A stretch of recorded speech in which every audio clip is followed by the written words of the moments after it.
Let's go back to the late 90s, back to that damn island where Regina infiltrates a secret research facility on Ibis Island to bring back Dr. Edward Kirk. If you get my reference, this video is for you, as I am talking about Dino Crisis 1. From the same legend who gave us Resident Evil, this game kept us hooked for years. To be more specific, it was the dinosaurs that kept us on edge the entire time. So let's talk about just them today.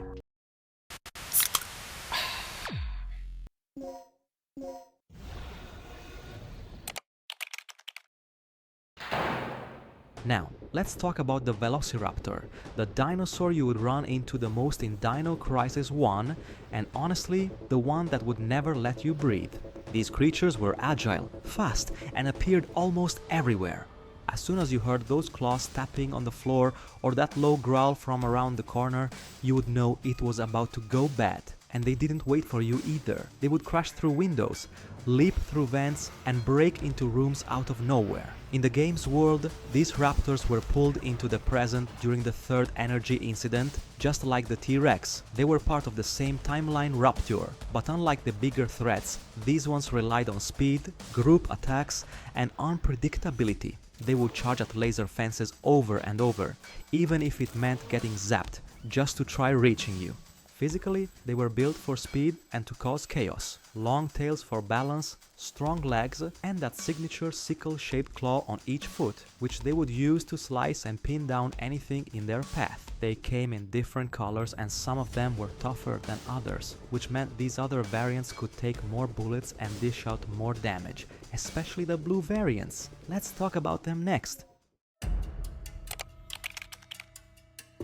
The blue raptors were not just recolored velociraptors, they were the meaner, nightmare version of them. And trust me, you would know this the moment you were dealing with one. They had this unique blue skin with black stripes, a deep red mark that runs from their face to the shoulder, and that same nasty sickle claw that every raptor uses as its favorite toy. But these were built tougher, faster, and yes, deadlier. You would first meet them deep inside the facility on B2. Regina heard something strange while searching for the level C keycard, and like any tense survival horror moment, she let her guard down. That's when the blue raptor smashed through a floor grate and launched at her. The whole scene was terrifying and happened so suddenly, so exactly the kind of thing this game loves throwing at you. Unlike the regular raptors, who would often show up in packs but go down fairly quickly, blue raptors took way more hits. You would empty entire clips into one, and it would still continue to charge.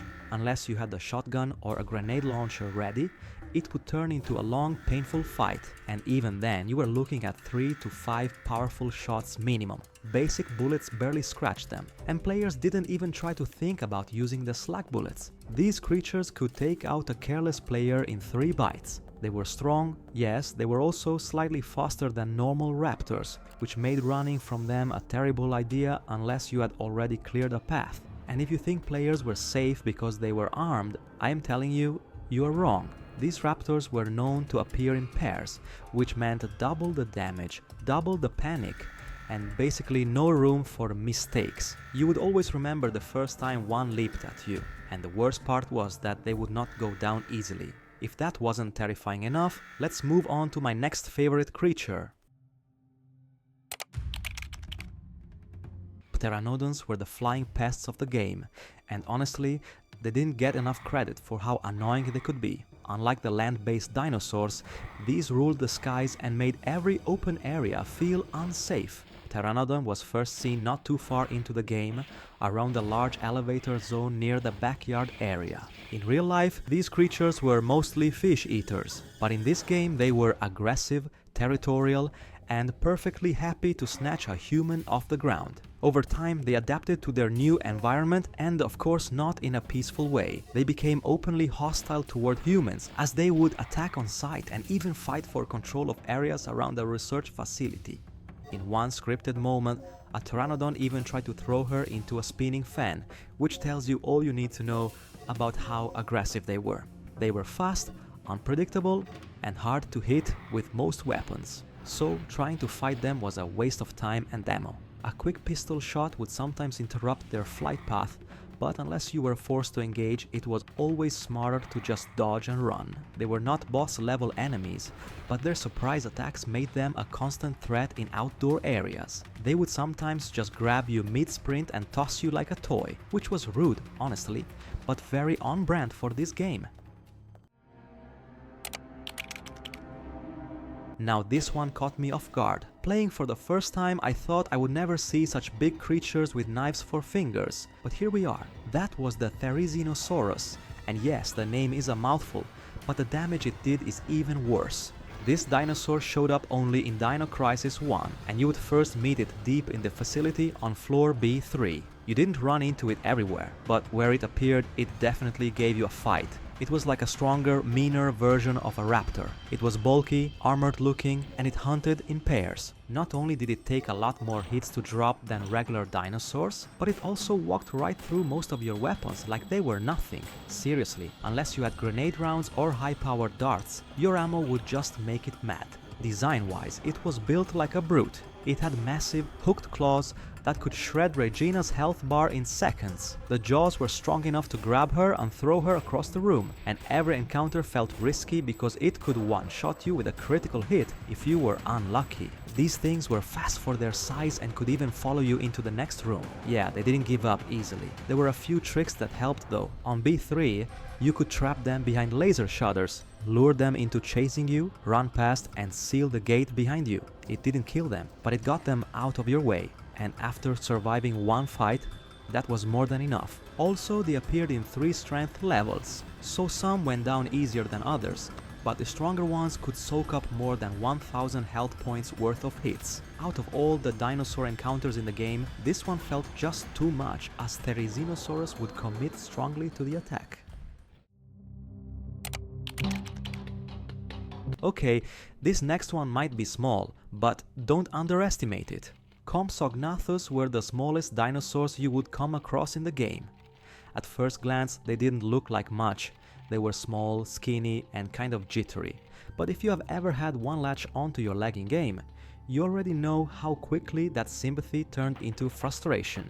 These little creatures showed up twice in the game, and while they were not a serious threat, they were very good at getting on your nerves. They were fast, hard to hit, and loved to ambush Regina when you would not be expecting it, and once they would bite, they would cling. They did not do a lot of damage, but they would interrupt your movement, and in a game where timing matters, that was enough to make them dangerous at the wrong moment. Physically, they were no more than a meter long, with thin legs, narrow jaws, and little bodies that let them squeeze through the tiniest spaces. You would often find them poking around tight corridors or vented rooms. They didn't charge like raptors or fly like pteranodons. They kinda skittered around like they were looking for something shiny. And here we are, the main event, the Tyrannosaurus. Do not underestimate its power, as its bite could crush steel doors, and it had a thick hide that was not affected by rifle fire, so basically the research team never stood a chance. The first thing this creature did was swallow Secret Operation Raid Team Agent Cooper just seconds after he landed on the island. That single moment set the tone for the rest of the game. From that point on, the base became its own personal hunting ground. It was almost everywhere. Its main focus became Regina, and that was clear when it took down the team's evacuation helicopter by literally biting off the tail mid-air.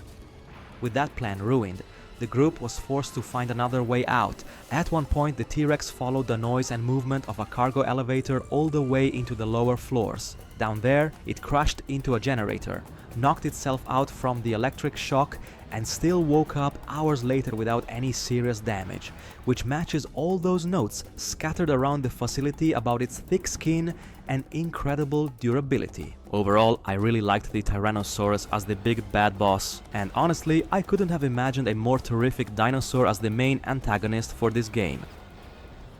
All these creatures made this game a full-on panic simulator. Every dinosaur had its own way of messing with you, and yet I kept playing because frankly I love the chaos. Now I want to know, which dinosaur do you like? Let's talk in the comments, because honestly we all have Dino Crisis trauma to share, and if you're into this kind of game lore, make sure to subscribe to my channel. I'll see you in the next video. Goodbye for now.